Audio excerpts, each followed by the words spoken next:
एकदा माझ्या पद्धतीने पावभाजी नक्की ट्राय करा। घरातले एवढे नाव असतील की बोटं चाकत चाकत खातील।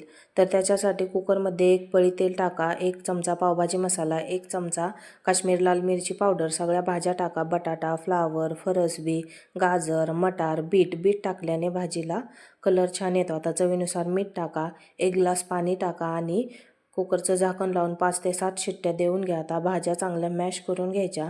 कढईमध्ये बटर टाकायचं आणि बटर टाकलं की लगेच तेल टाकायचं म्हणजे बटर जळत नाही। आता मी त्याच्यामध्ये जिरे टाकते, बारीक चिरलेला कांदा टाकते, कांदा चांगला परतून घ्यायचा। कांदा चांगला परतला की भाजीला टेस्ट खूप छान येते। आता बारीक चिरलेला टोमॅटो टाकायचा, मीठ टाकायचं आणि परतून घ्यायचं। मीठ टाकल्याने टोमॅटो लवकर मऊ होतात आणि परततात। आता 2 चमचे आलं लसूण पेस्ट टाकली, ती पण चांगली परतून घ्यायची। बारीक चिरलेली शिमला मिरची टाकायची, ती चांगली परतून घ्यायची। पावभाजी मसाला, काश्मीरी लाल मिर्च पावडर, आपलं घरगुती चटणी टाकायचं, तेल सुटेपर्यंत चांगलं परतून घ्यायचं। आता थोडंसं पाणी टाकायचं आणि मॅशरच्या साहाय्याने हे सगळं मॅश करून घ्यायचं।